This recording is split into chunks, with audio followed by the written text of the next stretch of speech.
দক্ষিণ চব্বিশ পরগনা জেলার বিভিন্ন জায়গায় ভূমিকম্প, কয়েক সেকেন্ডের ভূমিকম্পে কেঁপে উঠল এলাকা। দক্ষিণ চব্বিশ পরগনা জেলার বিভিন্ন প্রান্তে ভূমিকম্প অনুভব করলেন এলাকার মানুষ। আতঙ্কে বাড়ির শিশুরাও কেঁদে ওঠে। বেশ কয়েক সেকেন্ড ধরে দেখা যায় ঘরের মধ্যে রাখা টেবিল, চেয়ার, এমনকি পাখা, টিভি কাঁপতে শুরু করে। যেমনটা জানা যাচ্ছে, ভূমিকম্পের উৎসস্থল বাংলাদেশের খুলনা। রিক্টার স্কেলে কম্পনের মাত্রা ছিল 5.3। পশ্চিমবঙ্গের টাকি থেকে যার দূরত্ব প্রায় 26 কিলোমিটার বলে জানা গিয়েছে। কলকাতার পাশাপাশি হাওড়া, হুগলি, ঝাড়গ্রাম, পশ্চিম মেদিনীপুর সহ একাধিক জেলাতেও কম্পন অনুভূত হয়।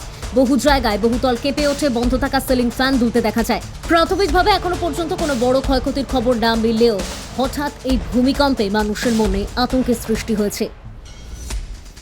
দক্ষিণ চব্বিশ পরগনা থেকে গোপাল শীলের রিপোর্ট, ডিএন নিউজ বাংলা। ভূমিকম্প হচ্ছে, আমরা তো আতঙ্কে বাইরে বেরিয়ে এসেছি। বাচ্চারা তো সব কান্নাকাটি আরম্ভ করেছে, ঘর নড়ছে, খাট নড়ছে, তাই সেই ভয়ে আমরা বেরিয়ে চলে এসেছি। কতটা আতঙ্কে আছেন? হ্যাঁ, অনেকটা। ভিতরে ঢুকতেই পারছি না ঘরের ভিতরে। আপনার নাম? আমার নাম ঋতুপর্ণা সেন। দিল কেন? মানে কি হয়েছিল কি?